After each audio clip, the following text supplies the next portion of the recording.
So they won 3 out of the 4 trophies that they could have won this season.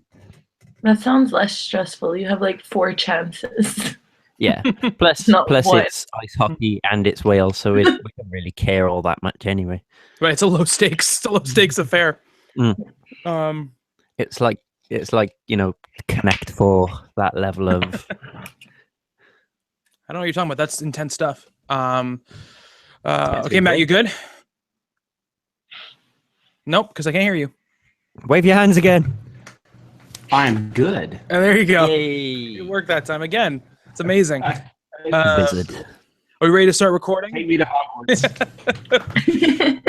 All right, let's start recording in 3, 2, 1, go. Say we've been pretty good about that, lining that stuff up when I put it together after we finished recording the show. It's those gamers' reactions. I know we got the Twitch skills going on here. Apart from that time when I forgot to start recording altogether. Yeah, that was a good one. Or the time that you recorded everything in your webcam. Camera. Yeah. All of those things good. That's why we record backups to you. That's why we have a backup. Yeah. Because of me. Because of you, yeah. The last time I didn't have a backup was the episode of Talking Comics where we reviewed Batman v Superman, and there was just something completely effed up on the file. There was this clicking noise on the file, and it's probably the fact that you were talking about Batman versus Superman. It's true. Yeah. So we had no backup of it, and so I had to I spent literally 6 hours trying to fix it, and it got to a place where at least it was listenable. If it was literally, that's still one of our most downloaded shows ever. So I knew I had to get it out, but it was a pain.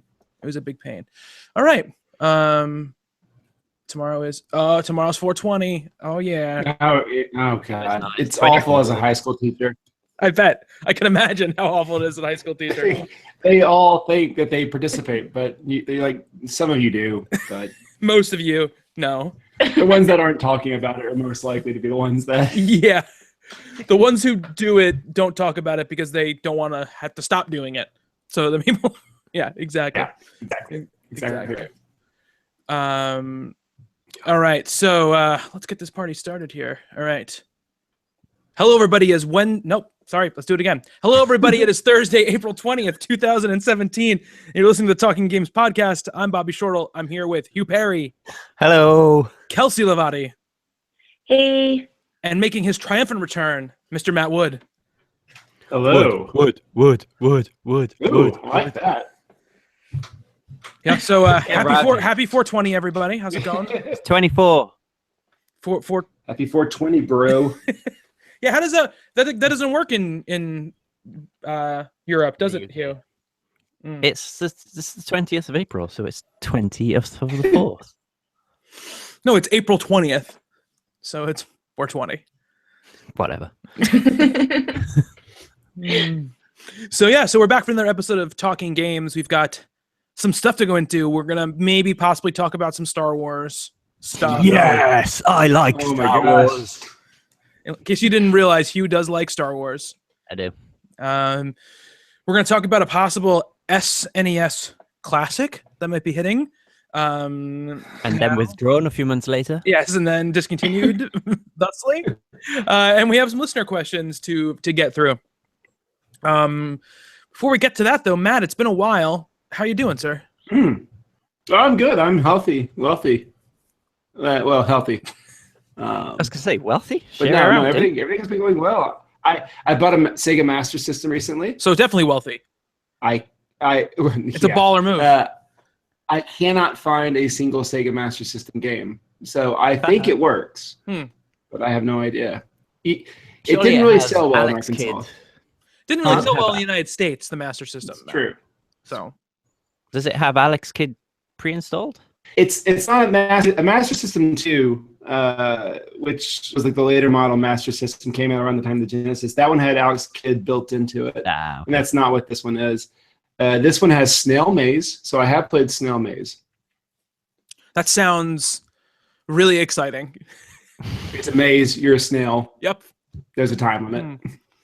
There's a time limit, and you're a snail. That seems like it's kind of going against the snail ethos. Yeah, it's he can boogie for a snail. I mean, to be fair, I feel like that's like a good track off of like a Fall Out Boy album from like 2008 or something. Snail amazing. No, he can boogie like a snail. I guess that might be more of a Panic at the Disco title than a Fall Out Boy title. I guess. Kelsey, you agree? You know, I saw 100%. Panic at the Disco in concert recently.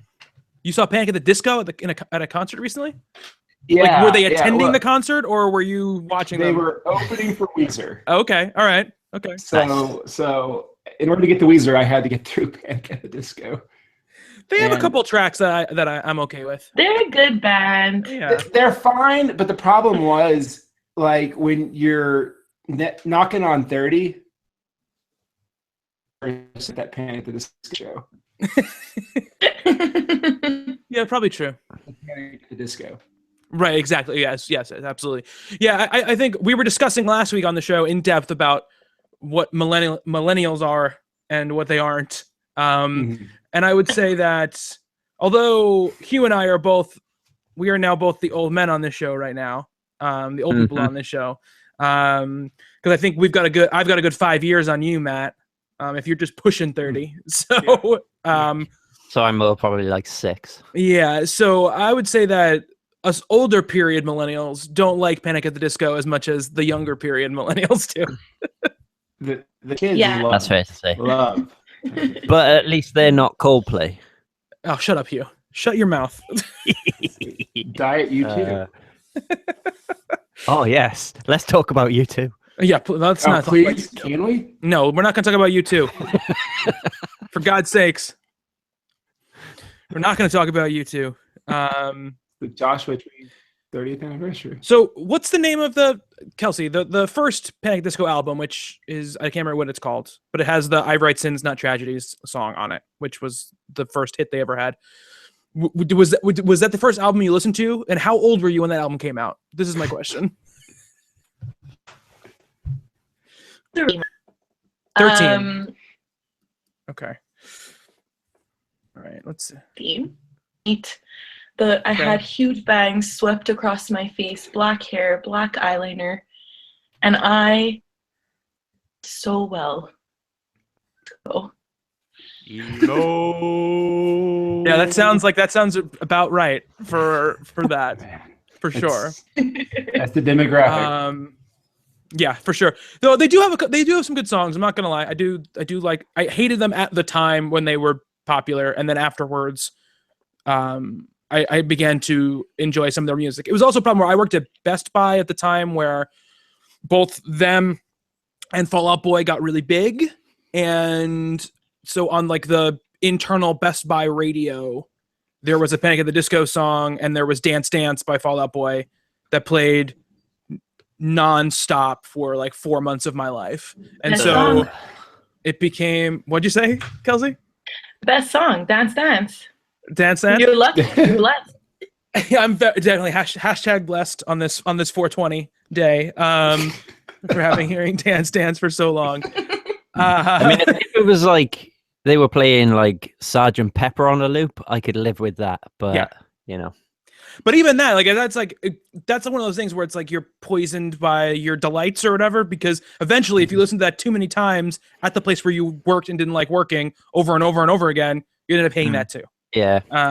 You associated with it. Yeah. We started bringing in our own CDs and stuff and playing them because back then it was like we had like a giant like 10 disc changer underneath like the media department's computer, where they sent us like a pack of CDs. And let me tell you, this is after the time in which that should have been the way they did it.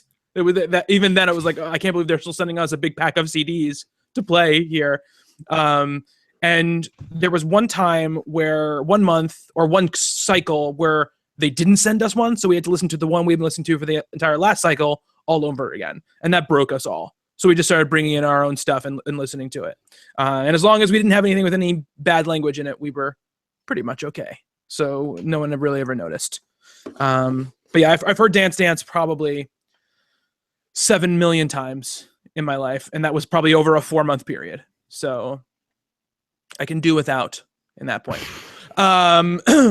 Though I've come around all of those type of bands. At some point or another, once they were not being shoved down my throat, I ended up liking them. But this isn't a music podcast as much as I'm sure our listeners would love it to be. We got to talk about some video games. So I'm going to put 3 minutes on the clock, and I'm going to go to Hugh first here for a little lightning round business. Okie dokie. I will tell you, Matt and Hugh, you cannot talk about Battlefront in this lightning round. We will talk about that in like a segment area. Okay. Wasn't going to. All right. Just letting you know, because I deleted it off your list earlier. All right. And go. Okay. So first of all, I've played a couple of hours more of Persona 5. Not too much, but I'm at the point now where I can go for a steak every day. Which I'm really enjoying. I like steak, so that's good. I've also got a nice TV, and I'm renting DVDs and buying books. So, you know, I'm having a good sort of like food and drink and media shebang going on in that game now. And I'll probably crack on and try and get to the next dungeon in the next week or so. I played Guardians of the Galaxy Episode 1 straight through in one sitting. Thoroughly enjoyed it. It's in a similar vein to the Batman game. They have a bit of creative license, so they managed to pull off a few moments where you go, oh, okay, I didn't see that coming. Really funny, couple of good tunes in it, as you'd expect. The humor doesn't always hit home, because I feel like once or twice it riffs a bit too heavily on jokes they do in the movies, in that they're like very, very similar, but in the main very good. And it's nice to see the fact that this new Telltale engine seems to be nice and stable. There was a few odd pauses, but no major glitches. And earlier on this evening, I played a new game called Late Shift, published by Wales Interactive. Yeah, go Wales. And it's pretty cool. It's this full FMV. It's basically just a choose your adventure movie. So you're playing as this guy who's a car park attendant and gets dragged into some crazy shit, and every now and then you have to make decisions, and then it branches off from that. So it's kind of like a Telltale movie, for want of a better way of expressing it. And I really enjoyed it. I got to the end, and it says there's 7 different endings, and I'm like really interested to see the other endings and how to get to them. It takes about an hour and a quarter, an hour and a half to play through. And it's fairly cheap. I think the price has gone down since it came out. So I think it's here it's under £10 now. There's a PS Plus offer on it. So if you're looking for something that's a little bit different to play, then I highly recommend it. And that's me. The last I checked here, Hugh, I think it was like $12 on Steam. It's $10.39 on Steam right now. I think there's a little bit of PS Plus discount gone on it on the PSN. Oh, it's on PS4. Gotcha. Cool. Yeah. Okay. Very nice. Because I think yesterday it was about. It's not much. It's only like a pound difference. But yeah, there is a bit of a PS Plus discount on it. All right. Cool. Very cool. That's your time, Hugh. Good job, my friend. Good job. Concise. Very concise. Kelsey, you are up, my friend. You have 3 minutes. Don't forget to unmute your microphone and go.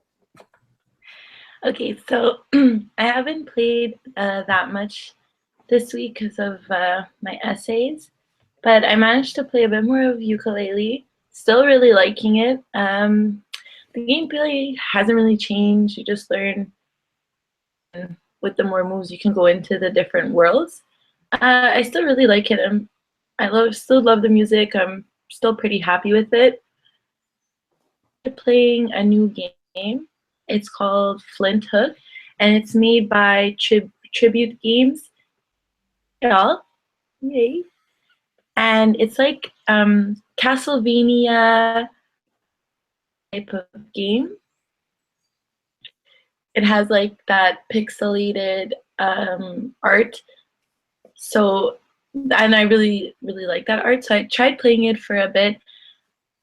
It's really hard. Very hard.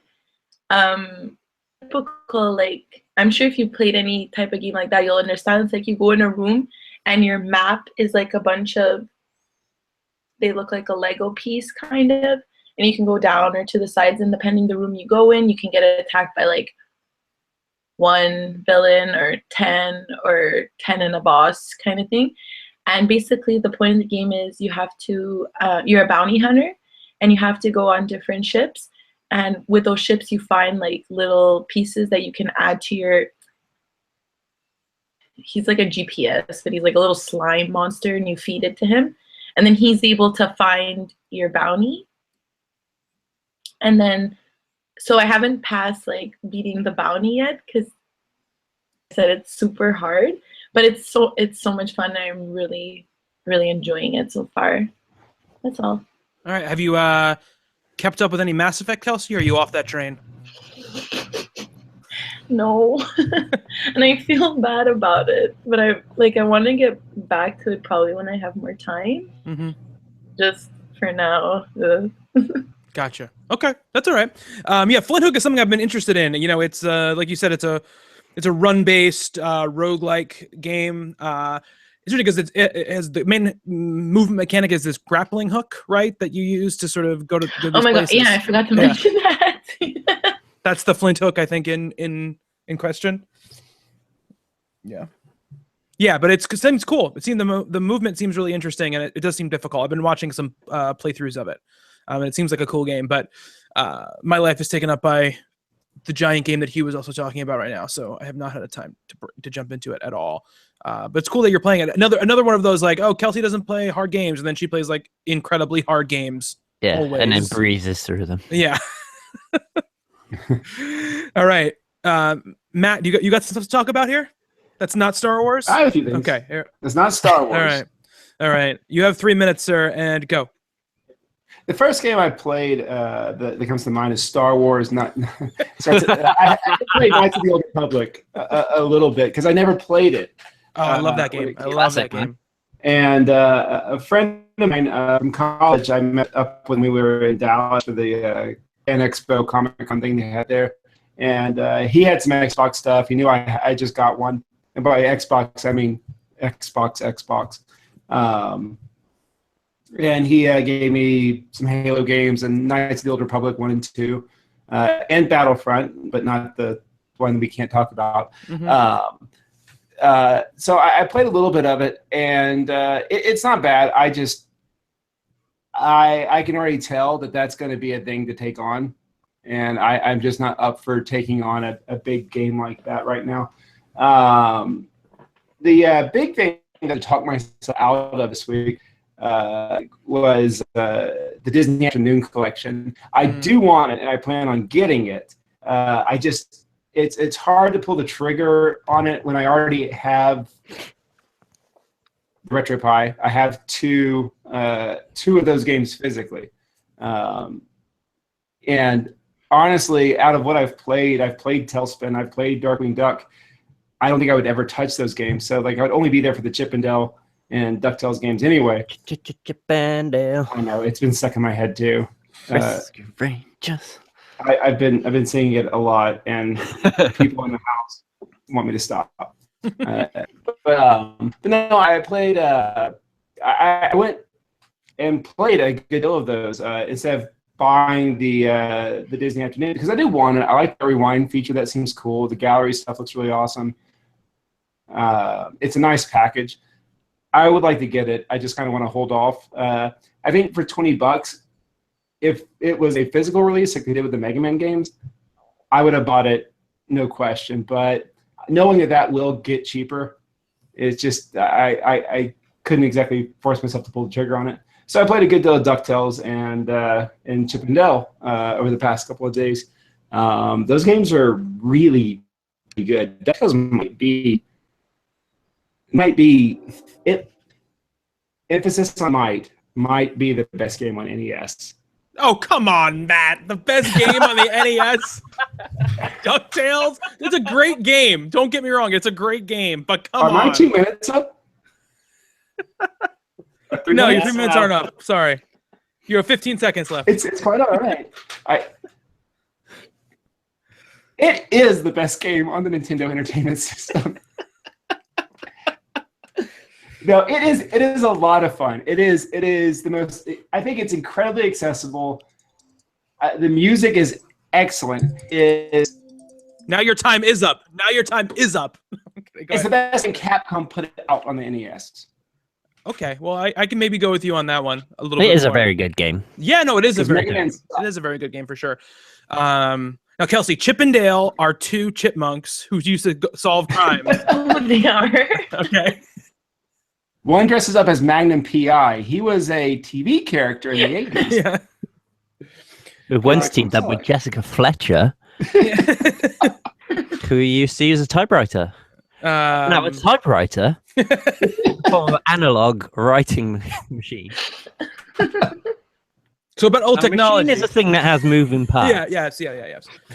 This is funny because this is years ago now, but like, I had two of my little cousins over, and they were like, probably 8 and 12 or something, and I had like my old like iPod Classic sitting on like a desk or whatever, and my 12-year-old cousin picks it up and he goes, "What is this? Is this an iTouch?" And I was like, "No, it's just an iPod. You can put it down. It only came out like 5 years ago."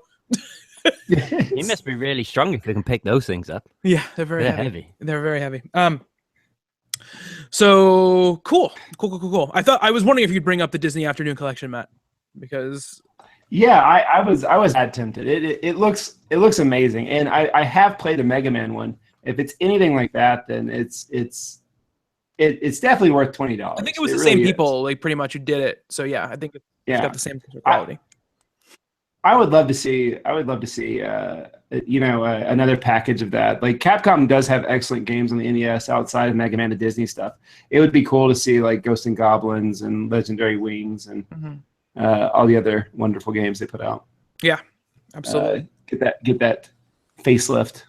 All right, I'm gonna put 3 minutes for myself here, and here we go. So yeah, like Hugh said, I've been playing Persona 5. I put another 10 hours into it. That's gonna be my kind of repeated call every time we come back here to record this thing. I put in there 10 hours into it. I'm just about done with the second dungeon at this point, the second palace. And I continue to love the game. All the things I've said hold true. I really enjoy the time where the game lets you do all those things that Hugh was talking about, where I can go and watch a movie or go hang out at the arcade or go to the batting cages or, participate in a giant hamburger eating contest in Shibuya. That kind of stuff is a lot of fun. And I love that each thing you do, even though it sort of seems pointless, adds to a stat that you might have. And I find it funny, like there are ones that make sense, and then there are ones where I get like proficiency points for finishing that hamburger, which I think is a really funny thing. But I'm really enjoying it. I still really like the characters. The new sort of person or the new bad guy you're going after is still really good. It's not quite as good as the first one, just because it's not as personal to the characters, but it's still a lot of fun, and the design of the dungeon and stuff is really neat. And I'm still listening to that soundtrack over and over and over again, so that hasn't changed in a week. I didn't dive into much else. The only thing I really dived into was I played a little bit and watched a little bit of PlayerUnknown's Battlegrounds, which is a game I think Hugh mentioned a few weeks ago. I did. Just to give it a try, because I figured I need to play something else and talk about something else other than Persona. So it's like a battle royale / Hunger Games type of thing. It's 100 real people, like real player-controlled characters, are in an airplane.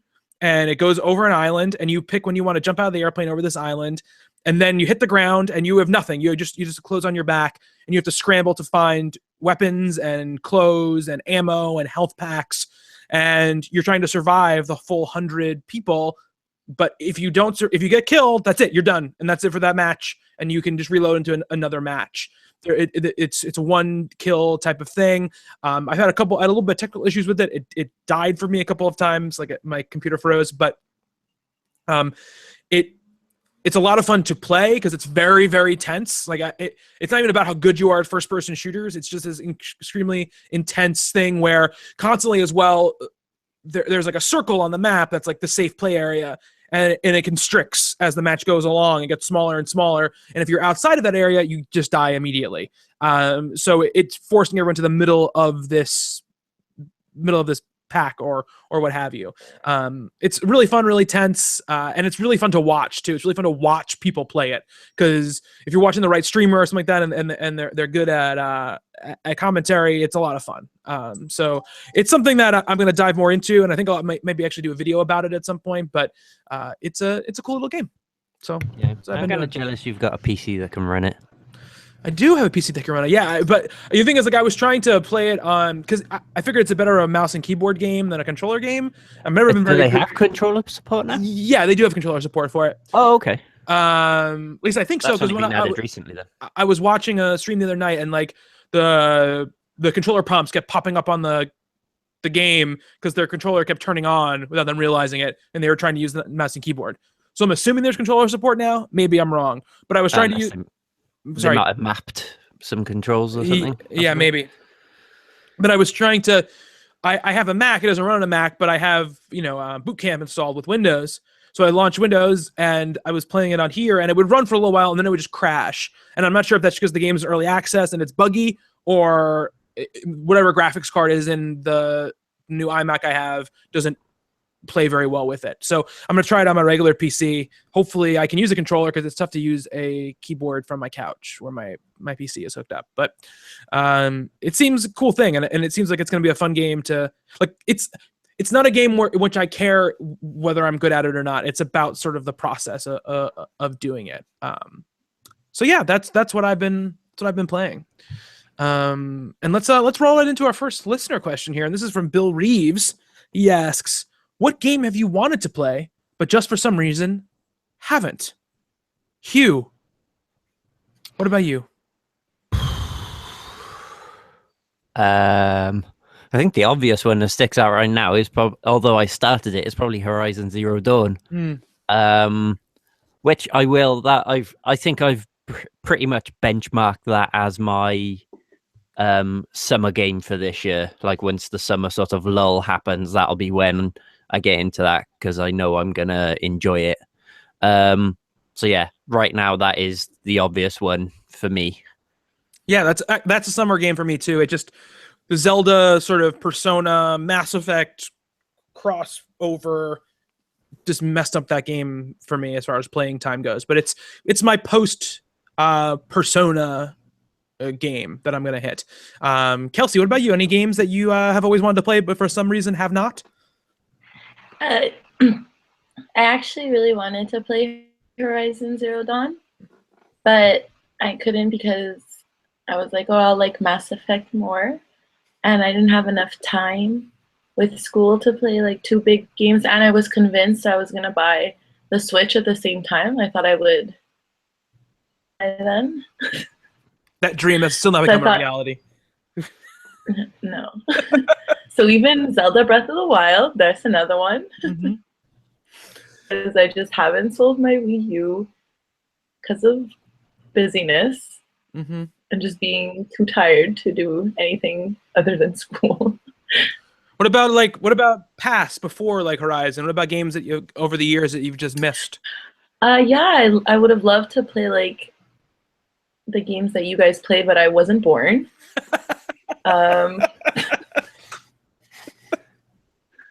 That was a lot of games. That's a long period of time. It is a lot of games. That's most of all the games that Matt talks about ever. Yeah. And then I start with Combat on the Atari 2600. Yeah. And then work your way up. Pong. I'll start there. Oh, Pong, classic. Pong, yeah. Yep. Totally. What about you, Matt? Horizon Zero Dawn is one. I really wanted to play that game. I mean, I had it pre-ordered for forever, but then it ended up getting announced. It was announced first, I think, as far as a release date, and then the Switch was announced like the same week or the week after. I was like, that's just not going to happen. Like that's not only is that a ton of money, but that's also just I will not touch it, and I don't want to buy a game and not, at least give it a try. So that's a big one. Another game that's been on the back burner for a long time is Bayonetta 2. Yeah, that's a great game. I have it. I like the first Bayonetta a whole bunch, and I would love to play it. Just time is stuff. And as far as like an older game, because there's a few, you can't play everything. I've never played Conker's Bad Fur Day, and I would love to at least give that a shot. I like Banjo-Kazooie, and as long as the play style is a little bit similar. It is, but the humor does not hold up at all because you're not 12 anymore. I feel like that's part of it. I feel like that is, and I know that it came out on that Rare. Rare Replay, yeah. So if ever, I don't have an Xbox One, but 10 years from now when you Craigslist it or whatever replaces Craigslist, whatever when I get straight or on the internet for it. Yeah. But yeah. So for me, The Witcher 3 is definitely one of these games which I played some of it. I played like 8 hours of it and then put it down because other stuff came out. I don't know if that was the Metal Gear Solid 5 around the time. I think they both came out sort of around the same time, but I just stopped playing it and never went back to it. And it's perennially the game that I'm like, I'm going to play The Witcher 3. Like that, and like when there's a downtime, I'm going to play The Witcher 3. But here's the secret, folks: there is never a downtime. Especially this year, it's been a nonstop. Like I really thought, like, oh, at some point in this year, I'll put some time into it and play it again, but that still hasn't happened. I've never played the first Dead Space, which is a game that I would really like to play. I played the second one and absolutely adore it. It's one of my favorite games of last generation.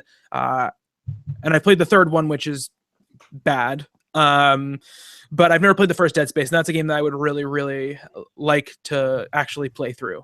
And also, I've never played Metroid Prime 2. I played Metroid Prime 1, and I played Metroid Prime 3, and I love both of those games, but I've never played 2. So that's one for me. Just on my Metroid sort of checklist that I would like to get through. So those are the ones for me. Yeah. Kelsey, did you have any other on your mind? I feel like we kind of cut you off a little bit. No, I can't even think. There's so many. I can't even think of like a specific one right now. Just maybe like the original Mario. Like I've played. Oh my god, I'm blanking on the word, but like when you play it on the computer, but it's not emulated. Yes, exactly. I've played the emulator of it. I want to play like the real thing, and I would love to play like any of those like original games that you need to play kind of thing. But I just don't have the consoles for them, so I've never had the chance. Right, absolutely. Well, that kind of leads us into this your topic, Kelsey, in sort of a way. So why don't you talk about what you brought to the table this week? Yeah, so Eurogamer released an article yesterday. Yes, that that Nintendo will follow up its mini console with the SNES, and people were like kind of discussing if they would like change the way they were gonna brand it and sell it, because I didn't know this be a permanent. Well, okay, like I should have known it wasn't gonna be a permanent thing, but like I would have thought that they would have sold it a bit longer.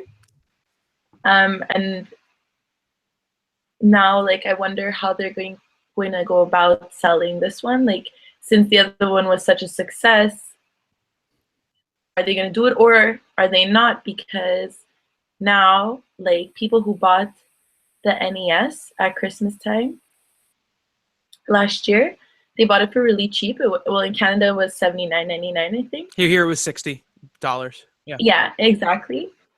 And then now it's what? It's only April and it's on the internet $800. Mm-hmm. And so that's another thing. Like I know Nintendo as a company are generally more like concerned about like that, and like if you make something rare, you as a company got your $79.99, but like another person is getting like $300 off of you, and I think there's a lot of sales for it. How rare it was. Like my friend that bought me, if you all recall, the one who didn't put one aside for me, she hasn't even opened it yet, and now she wants to sell it online because of its demand. And I don't know if that would have been, if that's still a smart decision on Nintendo's part to do that with the SNES. Would they make it more expensive so that less people are more inclined to buy it? Like, there's just a bunch of things that I think they would need to consider basing off what happened with the NES. Yeah, absolutely. No, absolutely. I think anybody at Nintendo would probably tell you that, if they could speak candidly, that the way that they probably handled the NES Classic release, and more distinctly the follow-up to the release, was probably not the way that they would want to have dealt with it. I think that I don't think that they had any idea just how popular it was going to be. I think they expected it to be popular and sell out that first round, but I don't think they expected the huge run on the item that there was. And their whole thing about like, oh, it was always meant to be a limited item. They never said that until they said they were discontinuing it. They never said that. And so I wonder if they just went, okay, like we got to cut our losses now, and just like, we have to figure out a better way to produce these things. We have to figure out a better way to do something and bring them back at another point.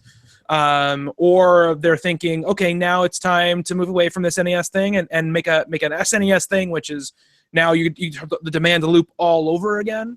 And I could definitely see them making it. I don't think they'll make it much more expensive, but I could definitely see them making it like $10 more expensive in some like bullshit like Nintendo, like, oh, the games are more complicated than the NES games, so now it's more expensive, like they do on the Virtual Console. You know, they're like, oh, like it's $10 for these N64 games. I'm like, come on, guys, really? Yeah. It doesn't really matter how much you charge for them at this point, but it's crap. It's crap. It totally is, of course. Yeah. The question is, though, if I walked into a Target tomorrow and there was NES Classic, I would absolutely buy it. And I will absolutely want to buy and go searching for this SNES Classic when it comes out. The SNES, for me, is just, it's probably my favorite console of all time. It is the console that I most identify, I should say, with my childhood and me becoming someone who likes to play video games, was the SNES. So, like they always do, they have that grip on people, that grip of like, we were around when you were kids, and they have that pull. So I will definitely be buying it. The reseller market, it's, you know, it is what it is to me. It's like, it sucks like that Nintendo didn't make enough units to not be a problem, but it happens in everything, right? It happens in comics, it happens in video games, it happens in movies, it happens everywhere. If you have an item that people want, there isn't a lot of, you can gorge them for it. And it's like always, it's always that way. It was funny. We spoke about Degrassi a few months ago or whatever on the show. So when my wife was buying the Degrassi DVDs, the Next Generation DVDs, there's like one season that's out of print. And so you can only buy it like from second sellers on Amazon, and it's like $150 or something for like this usual like $20 like DVD. So, you know, it happens everywhere, even with Degrassi, which, if nothing else, is sacred. If nothing is sacred, then Degrassi would be sacred. Hugh, what do you think? Was NES Classic a thing over there too? Was it the same sort of deal? Yeah, and I think if anything, it felt a bit like it was even harder to come by here than most places. Like, I think I know maybe one person who actually managed to get hold of one. I don't actually know of any like physical like retailers that sold them, and I think the one time I looked on Amazon for it, it was just saying like out of stock, we don't know if we're gonna get any more.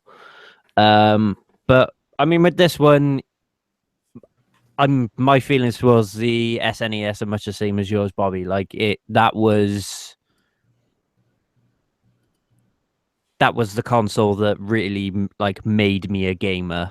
Like I've said before on the show, like I don't remember a time when I haven't been like haven't had something to play video games on, but that was the first thing that felt like it was mine. I was, you know, starting to form my own sort of personal tastes for games, and there's games on the SNES that like I still go back to, like on emulators now and then, things like Rock and Roll Racing and Super Metroid and things like that, because I just absolutely love them.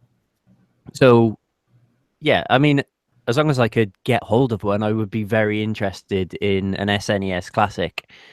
But I think what they need to do this time is just understand the fact that there is, and it seems to be a recurring thing with Nintendo. They just never seem to anticipate the demand for their products. If they're going to sell it for a short period of time, fine, that's their prerogative. But just produce more units of it. Just say, here it is. There's a lot of you know, there's 4 times more as many as there was for the NES Classic. Once they're gone, they're gone. And you know, obviously that'll still inflate the resale value, but at least it'll give more people the opportunity to get hold of it. But yeah, I think it's just turned, like, the whole thing with the NES Classic has just turned into a complete shit show, really. Yeah, it absolutely has. And I mean, Nintendo is a very conservative company, so they don't make, like, with the NES Classic, they're not going to make 4 times as many as they think they might need, because the last thing in the world they want to do is have those things just sitting on store shelves. Like, they want everything gone, and that's what they want to do. And I don't think they meant it to be what it was. I just think that the time they realized the demand for it, it was too late for them to produce enough in time. And I think that now they run the risk of, if they put 4 times as many on store shelves, then maybe they do sit on store shelves now, and all of a sudden, like, that whole demand that was cropped up around Christmas is gone. You know, so you tell people it's over, it's done. You get a little bit more news about that, and it gets rare again. And then maybe in the winter you put out an SNES Classic, and maybe you reissue the NES Classic, and then you have the run all over again. Kelsey, do you want to buy an SNES Classic even though you didn't get an NES Classic? Like, I still do, but I'm a bit turned off now by it, just because I don't know. I'm like worried at the same time that it'll be the whole debacle, and it just sort of turns me off. Like, I don't get a thrill from like chasing around different stores and stuff like that. Like, it just annoys me. So I feel like if I see it and it's there, I'll buy it. But I'm not gonna run around like I tried for the NES and like call places or like check Amazon. Like, I'm not down for that. But I do want to play all these. Speaking of games that we just haven't played, like, I do want to play all these games, you know, that I miss. So that's the appealing part. But this like, ooh, it's limited. I don't like that. Yeah, no, I get that for sure.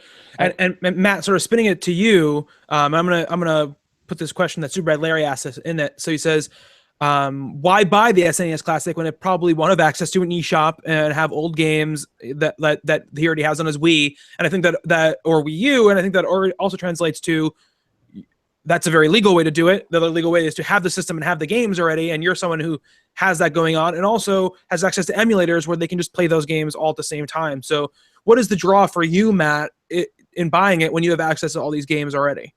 Well, first of all, it's the fact that you're getting it on. It's on the level. I mean, it is straight from Nintendo. It's straight from, like, they made deals with their third parties to get games like Mega Man and Castlevania and Tecmo Bowl and all that stuff on there.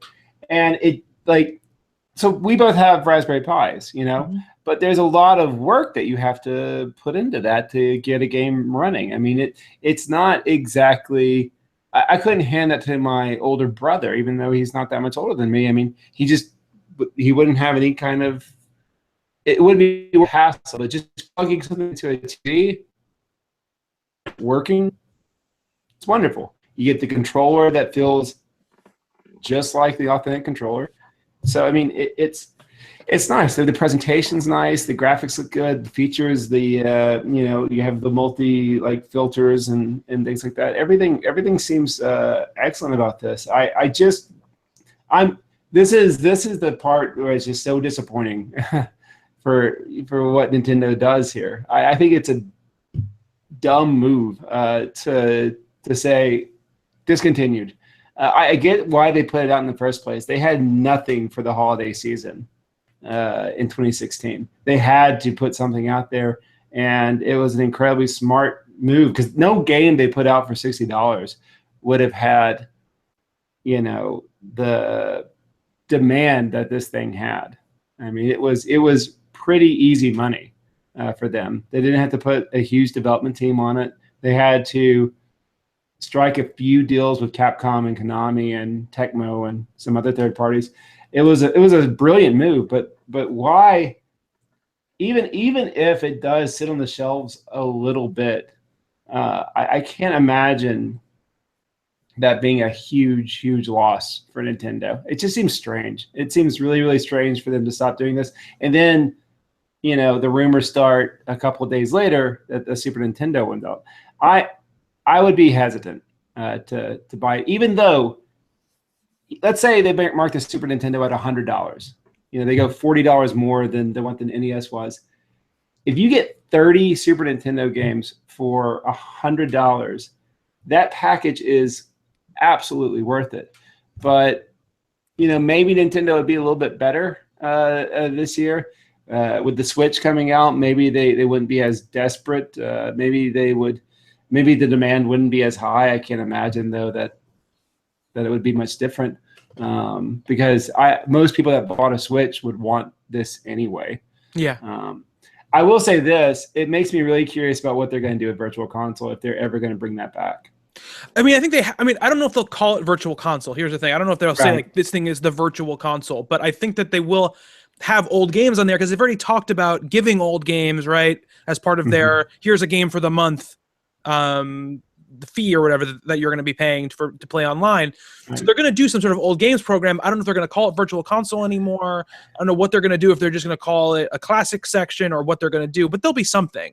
Yeah. And to Super Larry's point about the Wii, like I totally get it. And like the thing about it is that I think when the NES Classic came out, that's what people always said, right? Which was like, it was just the idea of having this little box that you can put HDMI into your TV that looks like the box that you had when you were a kid, that has the controllers look like the controllers that you had. And it's just that, you don't have to keep another system hooked up if you don't have it hooked up anymore, whatever it might be. And I think that's the allure of it. And I think that I wouldn't want them to put it out and have access to download games later, because I love the idea of this idea of a curated box. Like Nintendo goes like, here are the 30 games we think that you need to play if we were making a mini NES. Right. And I look forward to seeing what those games are for the SNES as well. And Matt, I asked Matt to put together a little list for us of the games he thought should be on there because his Zelda list was so successful. So I wanted to get that going. I will say this, as far as this list is concerned, even though you may not agree with everything I put on here, after I tell you this list, there's no way you're going to be like, oh, no, I wouldn't buy that. So I'm going to go from obvious choices. And here's the thing. Nintendo's going to put some garbage games on there. Like Star Fox is a bad game.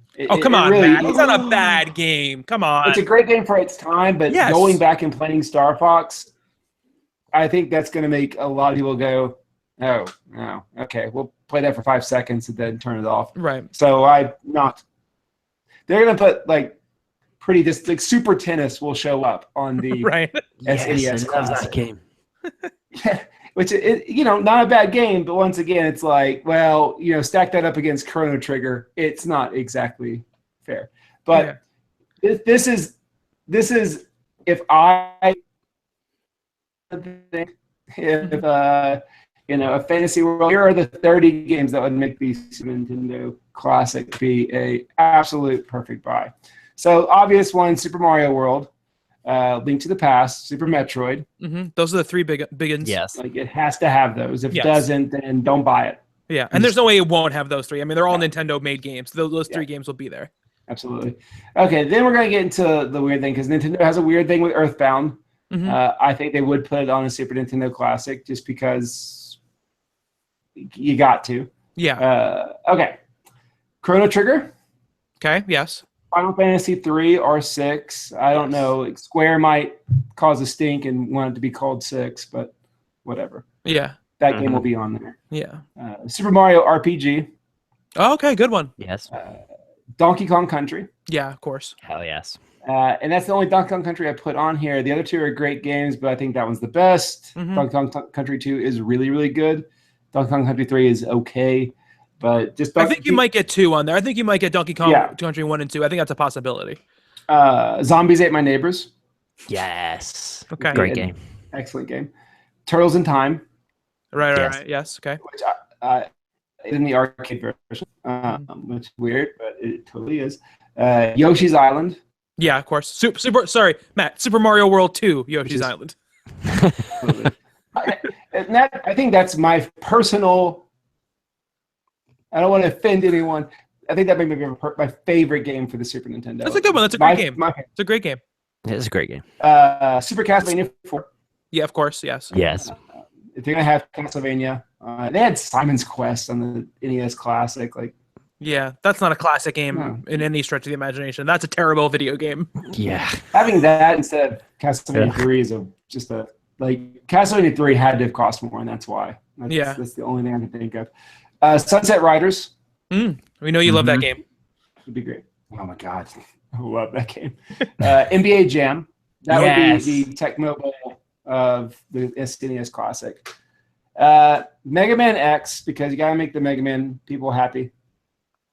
Not that Mega Man's bad. I've never got into Mega Man. Earthworm Jim 2 would be excellent. Gotta have Super some cow Punch-Out. slinging in the game. Oh yes, absolutely. I accidentally wrote Mega Man X on here twice, so You really like it. crud. Okay, fine. Mega Man X. No, Mega Man Soccer will be on there. How about that? Mega Man Soccer is a good game. It is. It is It's a lot a of very fun. good video game. It's a lot of fun. So I got a tie here because you got to have a Tetris game on here, and I don't think they would put Tetris and Dr. Mario on there because first of all, I don't think they can. But also, those are two NES games that are repackaged. It'd be weird. Like I didn't put Super All Stars on here because that would be kind of a bummer if that showed up on the. That would be a big Classic. It's a bummer. great game. Yeah. It's a good bummer, but it's a cheat. It's a cheat. Yes, it's a cheat. I think Tetris Attack is a better game because it's essentially Puyo Puyo, but It's with awesome. Nintendo characters. Magical Quest starring Mickey Mouse, Okay. which that would never happen, but it'd be No, great. of course not. But Gradius 3, okay. or Gradius, or whatever. Street Fighter 2 Turbo, Okay. Secret of Mana, Okay. Super Smash TV, Okay. Kirby Superstar. Okay. Yes. Okay, in the last 5, These are Matt picks. These aren't like. these are good games, but I get kind of stupid with it. Okay. Okay, Final Fight Guy. Okay. Okay, because I like Final Fight. It's classic. Final Fight for the Super Nintendo did not have Guy on it, so they released Final Fight Guy only available at Blockbuster. But Guy is better than Cody. Wait, Matt. Kelsey, Blockbuster was a video rental store. Sorry, go ahead, Matt. Sometimes it would have, VHSs and Yeah. buy candy there too.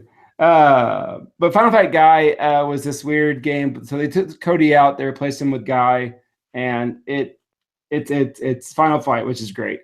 Cybernator, which is a Konami. It's kind of like a shooter mixed with a beat 'em up. It's a cool robot mech game, which is always fun. Knights of the Round from Capcom, which is King Arthur and Lancelot, and I can't remember who the third character was, but it's a beat 'em up. It's a Capcom game. It's a lot of Somebody fun. steal their table. Hmm? Did somebody steal their table? 'Cause all I heard you say was Knights of the Round. Oh, no table. Yeah, I don't know why the title. That's just Knights of the Round. It's all they could fit on the label. I just really like circular things. Exactly. The round everything. ActRaiser Yes. would be cool.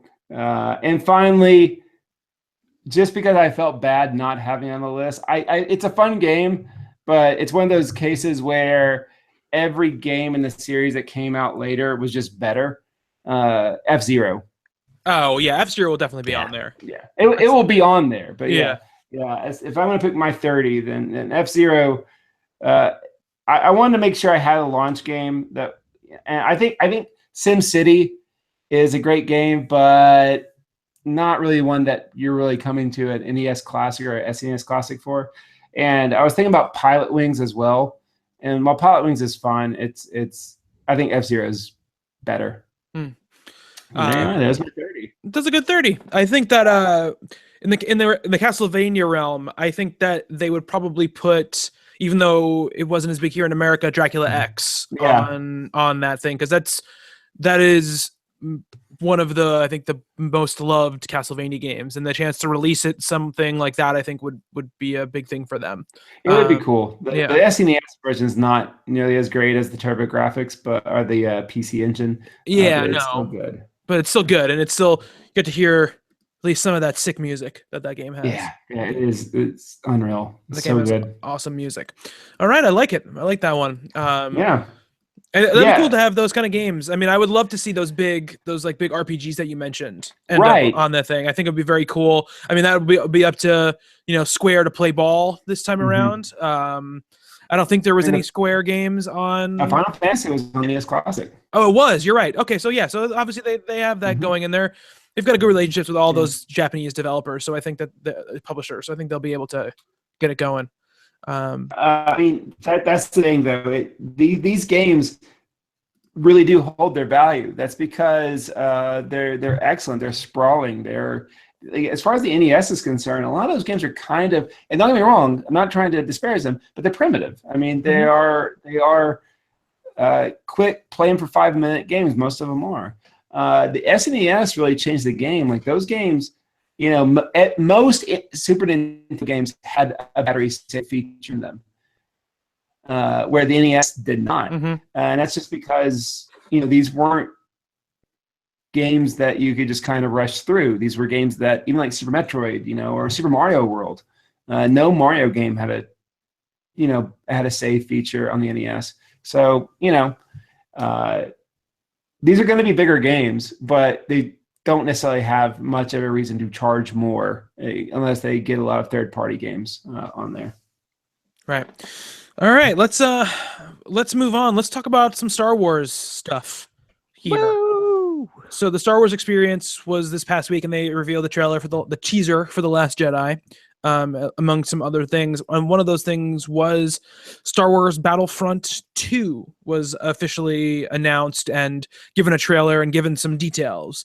There's going to be a single-player campaign. It's going to encompass all eras of the Star Wars canon, and all of the movie eras stuff. Not like we're not going like thousands of years in the past to like KOTOR times or anything like that. But no, I also doubt there's much Clone Wars. I doubt like Ahsoka will show up in this, which would be awesome. Yeah, that would be amazing. Not in the story, I don't think. No, but I think in the there's chance for like multiplayer stuff, because there's a lot of hero characters from the different eras. Like there's Darth Maul and stuff is in it. So I would imagine that stuff is probably on the table in some way or another. But the story mode is going to follow an Imperial officer who is like an Imperial like special forces officer, and she is on the ground when it's the second Death Star gets blown up, right? And sees it happen, and it sort of is trying to spends about 30 years trying to avenge her emperor, and which should be cool. It's a cool way to frame that story, obviously, and is obviously it's also sorry to interrupt. No. It's also, it will be canon as well. They're doing a comic book too, right? There's a novel. Oh, a novel. Okay.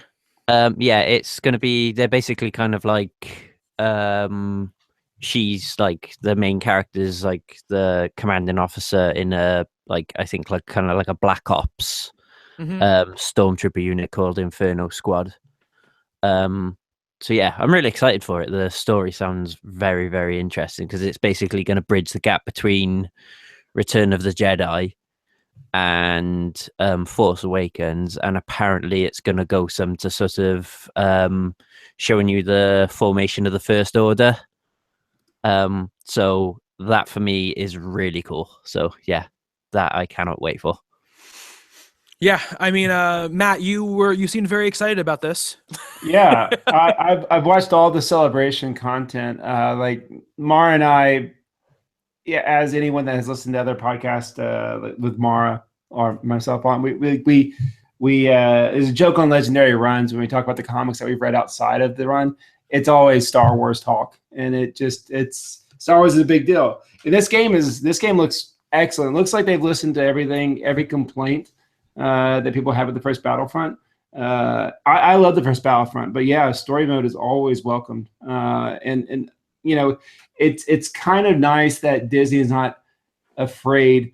Disney, I'm getting this vibe that they're not shying away from the prequels too much.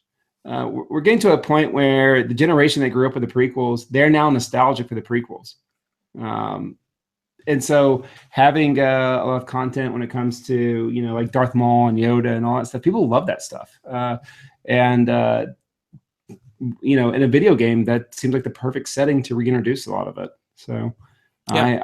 I'm fully on board. This game looks really, really, you know, it looks like it's more of the same that we got in the last game. And I'm very excited. Yeah. Kelsey, are you a big Star Wars fan? I don't even know. Yeah, I love Star Wars. Correct answer. Well done. Yeah. You can stay. Did you play any of the first Battlefront? Yeah, it came with my PS4. That's why I bought it. I liked it, but I'm more excited for this one because of the campaign mode. The story mode. Yeah. I'm like super excited to try that out. I'm excited that it's not from like a perspective that we've seen before, because I read a book last year. It's called Lost Stars. Did you read it? It's so good. It's so good. It's so good. You're on the right podcast, Kelsey, if you want to talk about Star Wars books. The person that Claudia Gray, who wrote Lost Stars, is writing the tie-in book. Perfect. I wanted to ask, but I wasn't sure if you guys knew. Yeah. So, and it kind of reminds me of the female character in that book, that she's like devoted to the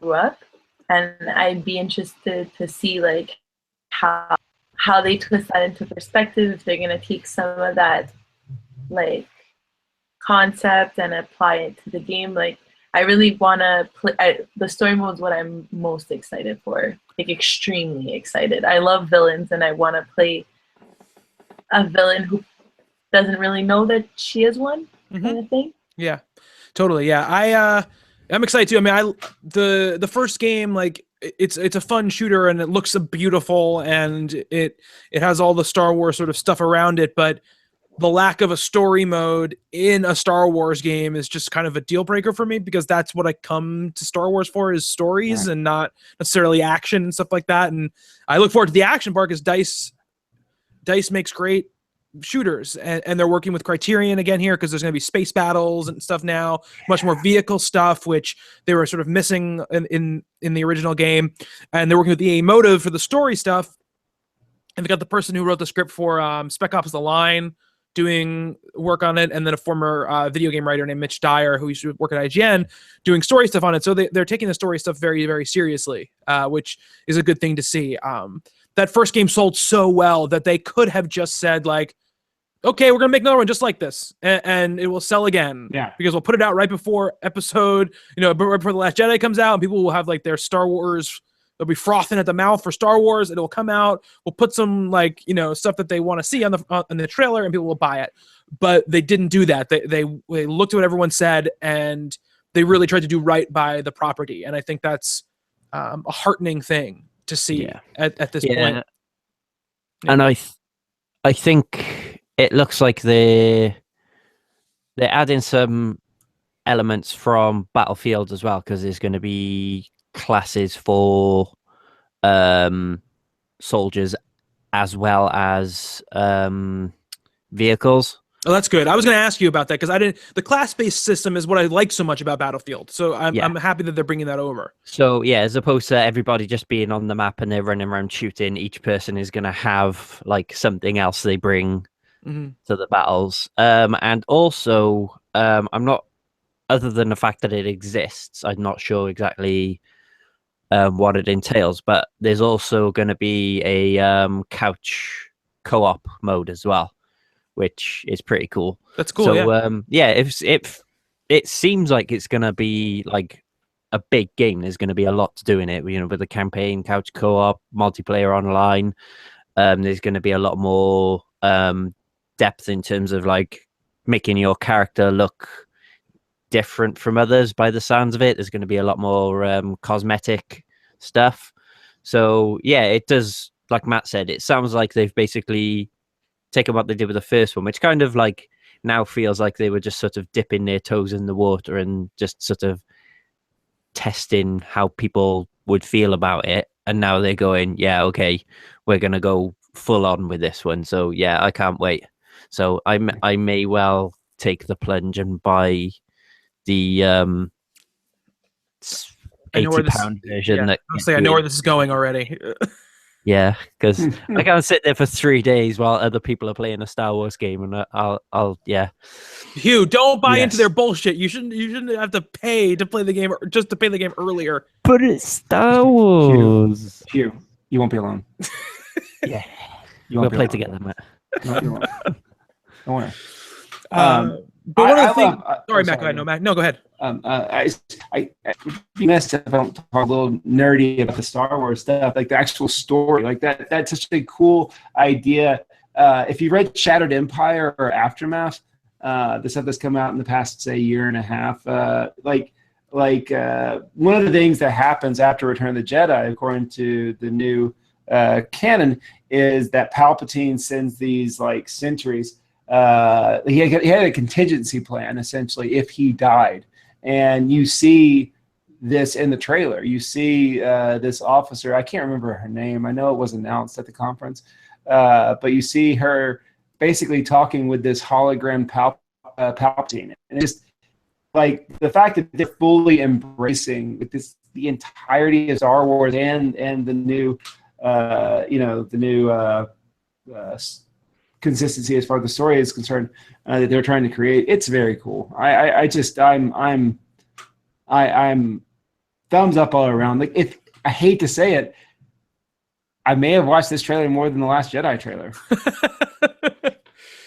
Well, there's certainly more in it than the Last Jedi trailer. Yes. The thing I like about it too, and the story stuff, is that I feel like one of the things that Star Wars, especially in this now time since Disney bought them, I don't have any interest in Star Wars stories that take place with characters I know already, in between stories that I already know how they begin and end. Like, for some reason I cannot get into like the Jason Aaron like Star Wars comic run. Like, it's really well written, but I'm like, I know that these characters are going to be fine. Like, because I know what happens in the movie, you know? And so I like stories that take place in time periods that I don't know about, and with characters that I'm not aware of. And, you know, the reason I like even though these games aren't amazing, the Force Unleashed games, yes. The first one I think is a pretty good game and has a really good Star Wars story. The second one is a shit game with still a pretty good Star Wars story wrapped up in it. And I love that story because it's about a character who doesn't exist outside of these games, but so whatever happens to him in his story can be whatever it wants to be. It's why I love the KOTOR games so much, because they can have the themes and the genre conventions that I love about Star Wars, much like what Zelda does, you know, with all their things.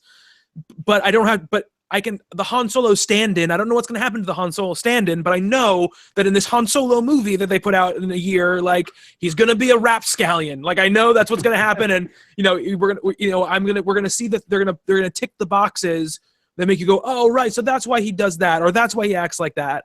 And that stuff doesn't hold a ton of interest for me.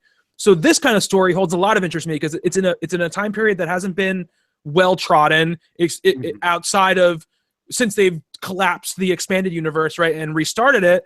It has been well trodden, and it's with a character perspective, like Kelsey said, that we haven't really seen before as the main character of something. Like, there are characters like in like the original Thrawn trilogy, who are similar, right? Who are like, the Emperor was, Mara Jade was definitely like that kind of character at first, right? She was a character who was raised by the Emperor in some way and felt a debt to the Emperor after he had died, but not the same thing as this, which is like this idea of, like we see all of like the big machinations going on with like the leaders here, but what about the people who would just like, this is how they grew up, and so this is just what they know, and what happens when that life is destroyed. And I think that's an interesting thing to look at, whether or not you agree with the place they're coming from. It's a very interesting thing to go in, and that's why Star Wars is so great, right? It has this huge, rich tapestry of stuff that exists way beyond what George Lucas ever thought that it would be, and how much he embraces it or doesn't embrace it seems to like waver from like year to year. But whatever that is, he's created something that people can like, that people have adopted so strongly, and the world has become so big that I find it to be fascinating when we get stories like this. This is the first story of the New Canon that has followed Imperial exclusively. Stars was divided. Mm-hmm. I mean, it did follow a Imperial protagonist, and it shows the some sympathy for the bad guys, which also gets me excited. Is that this book that's tying in with this game? The game's released in November. This book's coming out in July. So it's not like a cash grab. It's like 5 months of space in between the two. Yeah, that's pretty cool. That's very interesting. Yeah, exciting stuff. And one of the things that we talked about the first game a little bit, and it had, I think one of the biggest criticisms of the first game, right, is that like most of the stuff that was added afterwards you had to pay for, right? It was all wrapped up in a season pass, which you had to purchase above the $60 game. And Hugh, your kind of topic this week, and I think this will be the last topic we talk about tonight. They've changed that with this one, right? Yeah, well, that's the thing. There's not much clarity around it right now, because originally one of the developers from DICE was directly quoted as saying outright, and I'll look at the quote. He says he actually said the words, "We don't have a season pass," or at least Polygon quoted him as saying this much. And then EAPR sent an email out saying, while we are not ready to confirm any live service plans yet, what we can say is that we heard the feedback from our Battlefront community loud and clear. We know that they want more depth, more progression, and more content, so we're focused on delivering every dimension of Star Wars Battlefront 2. We'll have more to share about our plans soon. So recently we've seen more and more games coming away from having a season pass, or if they do have a season pass or a premium pass, whatever we want to call it, the content for it is timed. Like if you pay for the premium pass or the season pass, you'll get, say, like the map's like 3 weeks early, like Battlefield 1's doing. So, you've got games out there now like Titanfall 2, Overwatch. Any additional content for them is just all free to people. And hearing this, it's all like I don't know if it's indicative of things as a whole and it happens behind the scene. Like, it's just speculation. But I'm kind of looking at it thinking, is this sort of like, the tension that goes on behind the scenes between the developers are basically secretly thinking we don't want a season pass because we want the people who buy our game to not be fragmented eventually once the DLC does start coming, and you've got some people who have got extra maps or extra game modes and stuff like that, and then there's other people who just buy the base game who are just then left behind playing just that. So I guess I'm just like curious as to if everybody else feels like maybe we are starting to see more evidence of what I feel is quite probably the long and slow death of the season pass. I think that is basically what is my question to you all. Do you feel that season passes will eventually go the way of the dodo? I mean, I think for me, I think it all depends, right? On you mentioned one very successful game and one not as successful game, right? Overwatch is extremely successful, and gets a lot of good feeling and good buzz because they go like, you bought the game, okay, everything that comes out from now on, you're just gonna get it. So come back and play the new map, come back and play the new mode, come back and play the new character. You don't have to worry about it. You're in regardless. And that's sort of Overwatch's whole thing, right? When everyone's, no matter if you played the game for 150 hours or you're playing your first hour, you have access to the same stuff. Something like Battlefield is obviously a much more tiered experience, both in money investment and in time investment, because you get things unlocked as you go through Battlefield. I think that people might look at Overwatch and go, okay, like they're so successful, maybe we should do that. But then they might go like, yeah, but that's Blizzard, and Blizzard can do whatever the hell they want because they're Blizzard and they just are good at doing this stuff. But I think about, I always think when they talk about this stuff, I always think about, Amanda Palmer.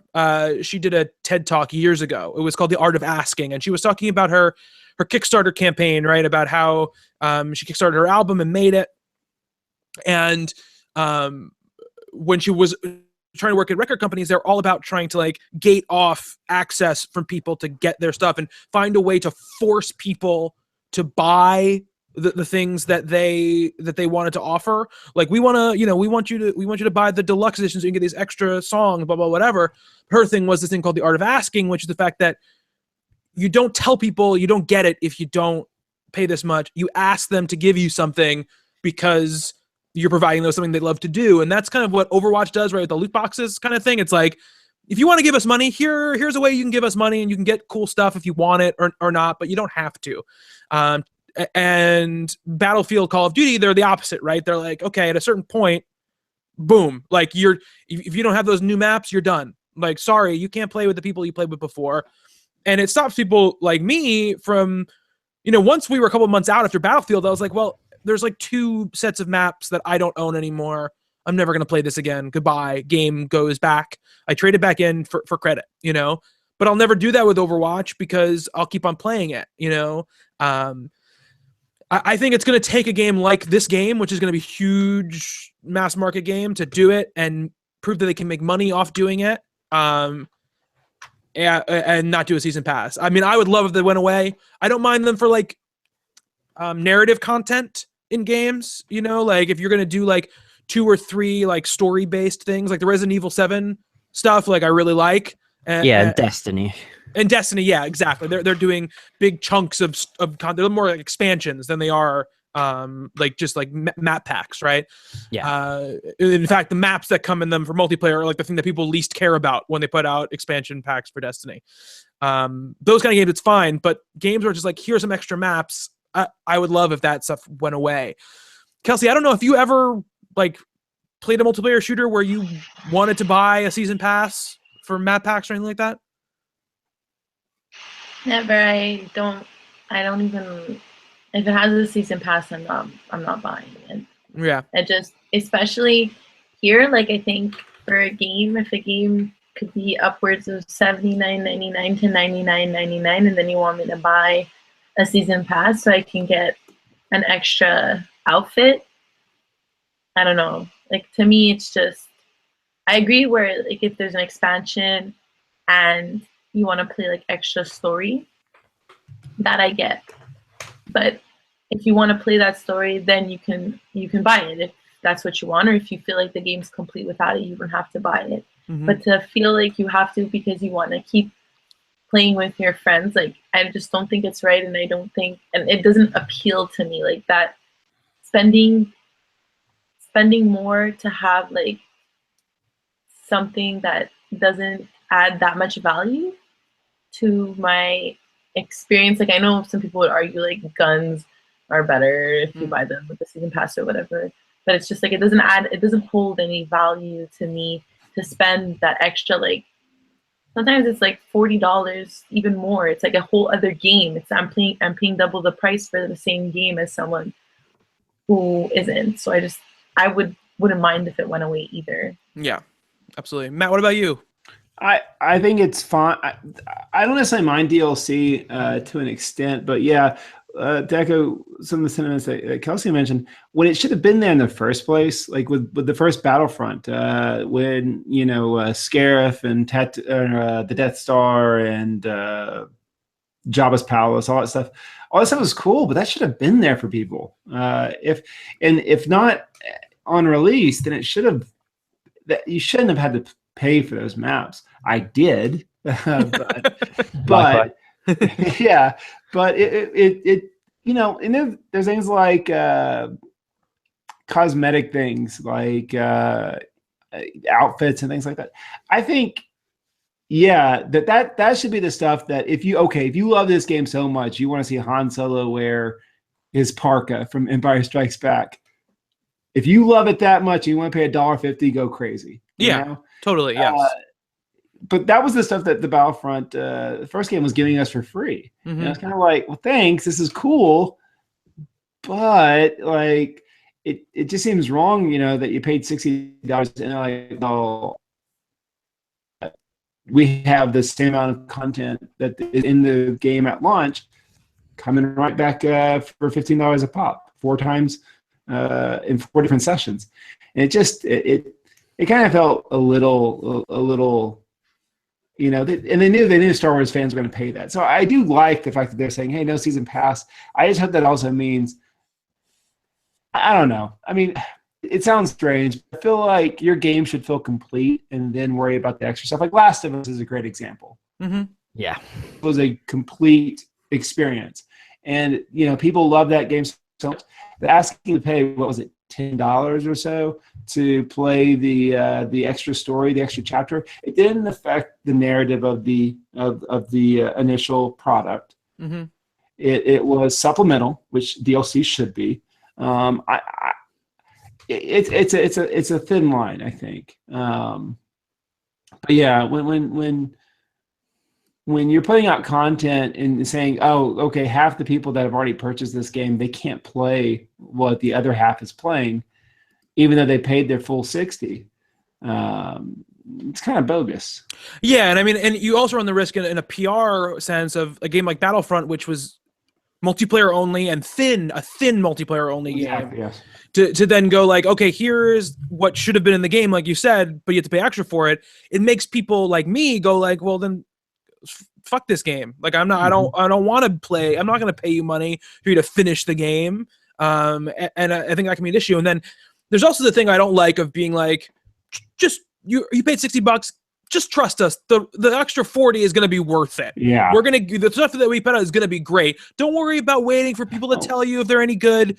And the biggest me is like I bought the season pass for Batman Arkham Knight. I was just going to that. Yeah. What a waste of time that was. And that was a complete waste of money. They on paper, some of it sounded cool. They had like these little story chapters they were going to put out. And they were, one of them you played as Batgirl. They were all terrible. None of them were worth anything. They were either incredibly short or really thin. And the rest of it was like, a million challenge maps and stuff like that, which is, I know some people really like that stuff, but for me, like I never care about that stuff. All I want is the story stuff. And yeah, some skins are cool. Like I like the weird Batman. They can make them wear a Batman Beyond skin for the whole game. Like that's a cool thing. But but you trust, you're basically saying, okay, no, it's fine. Like, take my $40 extra. I'm sure that what you put out will be good. And then when it's not good, it's so much more disappointing because you sunk so much more into the game. And I'm not saying that like that if they're going to put a bunch of extra work that's on top of the game into it, they don't deserve to be able to charge for that stuff and make money off of it. But I think the days of just going like, okay, there's a game, so obviously we're going to have a $40 season pass, need to go away. And they like you said, to an extent they are. Like, you don't hear it as much. When every game comes out, you're not always hearing about a season pass, but a lot of games do, and I bought the Resident Evil one because I like the Resident Evil game so much, and they've been by and large pretty satisfying so far, which has been nice, but they could have easily gone the other way with that stuff. And then it's a pain in the neck when you see, 6 months after a game's release, the Game of the Year edition come out. And it's like, hey, that game you bought for $60, if you had waited a few months and spent $60, you would have gotten everything, Yeah. And in the case of Battlefront, it didn't take very long before, like, PSM was having sales, like, the entire, like, complete collection is $25, that kind of thing, like a year after that thing had come out. So, like, it's more of a buyer beware thing. I mean, 'cause look, they have the right to charge for whatever they want to charge for, whenever they want to charge for it. It's up to us as consumers to say, nope, like, this is not for me. I don't want this. And if that happens, if they see those lines on that graph going down, that's what's going to stop them. No amount of being like, oh, we don't like this is going to make them stop if you keep buying it. If you buy the Star Wars season pass, Battlefront season pass, and then you complain about it, you bought it knowing that the last one wasn't good, and if you can't leave your fandom behind, and this they prey on this all the time. They prey on it in everything, right? It doesn't matter what industry it is. If there is a passionate fan base, they will try to exploit it. You need to be able to say, nope, I'm good. I can wait on this. This is not worth it to me. And then there's Star Wars. Yeah. And I just think that, like Bobby said, with like Overwatch and games of a similar nature like that, like, you can buy, where the additional stuff is cosmetic, like play to win stuff pisses me off. Thankfully, it's not, too common. But part of me kind of feels like I've got more goodwill towards Overwatch because A, it's a great game. B, I love the fact that they're giving me stuff all the time. There's events, there's new maps, there's new characters, there's extra lore, there's, they're just constantly, saying, here you go, here's more stuff for you. And yeah, every now and then I'll just I'll be sat there and I'll think, screw it. I'll spend £8 on buying like 10 loot boxes or something, and just to see what I can get out of them. And I just kind of feel like, if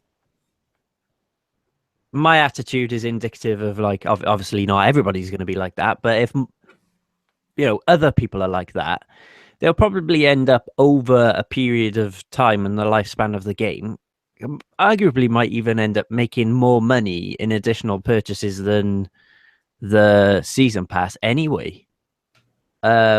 I mean, that's just me speculating. Obviously, I don't know, because they'll never give you the sales figures for these things. But I just feel like if you look after your fan base and the people who are playing your game, then, they'll look after you as well.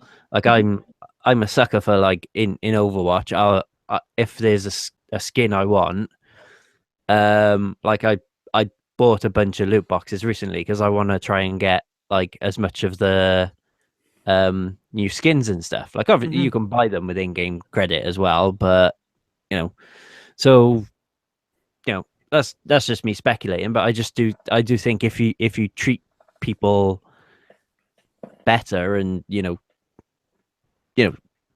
help them, they'll help you too. So I think there's a kind of give and take type thing there. So yeah, I just think that you give people something, more people are more likely to give you something back.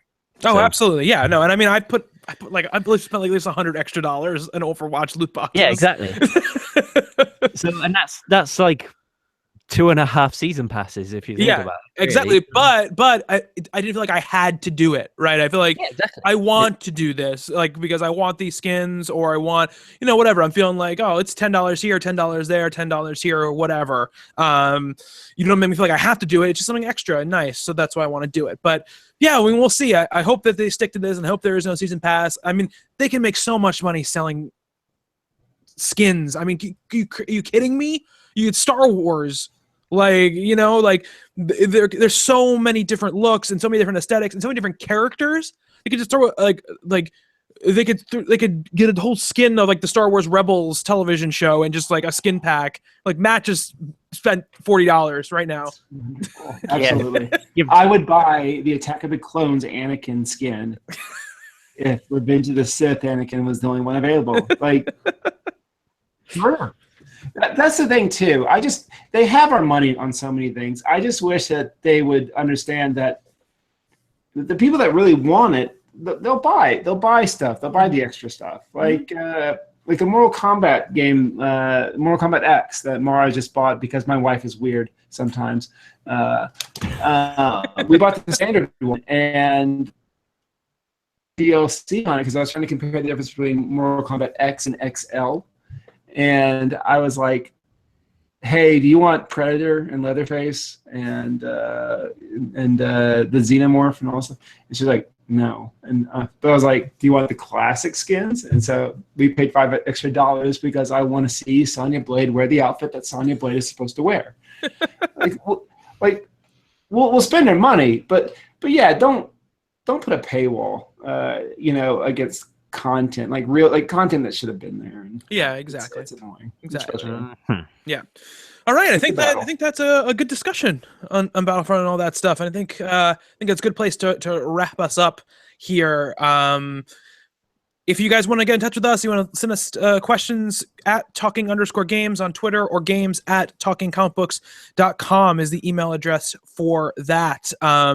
Next week, we're going to be doing sort of our in-depth, just talk about games the whole time show. So we won't be doing sort of the same segmented thing, but we'll be talking a lot about the different games. I know Justin has a lot to say about Mass Effect and Nier and stuff like that. We'll go a little deeper on Persona, stuff like that. So we'll definitely jump into that. Justin and I started our YouTube Let's Play series called Monster Closet. So funny. Where we play horror games because Justin hates horror games. So we're playing Resident Evil 7 right now. The first part is up as of this recording. The second part will be out on Friday. And we're recording another part, I think, Friday night. So we usually stream them out. We streamed the last one out live just to actually because of the backup to make sure if anything happened to the local recording, it was still there. So we'll probably stream that live on Twitch, and then it will be up there when it's up there, and then I'll probably take it down and then we'll release it in parts as we go along on YouTube. But look for it Friday night, probably around 9 if you want to watch it live. Other than that, it'll be on YouTube, and there's a playlist for it and everything. And Hugh played through the first episode of Guardians of the Galaxy, and that's up on our YouTube channel as well. And if you're listening to this, we record and broadcast live for patrons every week here. But if you want video versions of the podcast and you're not a patron, the week after they air on Patreon, they go up on our YouTube channel as well. So the last 3 are up there right now if you want to check those out. But you can buy our season pass to watch them live. Yes. You can buy our season pass to watch them live. We have our paywall. You can follow me at Bobby Shortle on Twitter. Matt? I'm at what? Kelsey. Kelsamus, KLSSAMUS. And Hugh. I am at H_Paz. Yeah, I think that's going to do it for this episode of Talking Games. Please go to talkingcomicbooks.com and check out all the articles that go up there. Check out our huge grouping of podcasts as well. But until next time, thank you, Matt. Thank you, Hugh. Thank you, Kelsey. Thank you, Bobby. And thank you to all of you who are listening. Until then, be good to one another.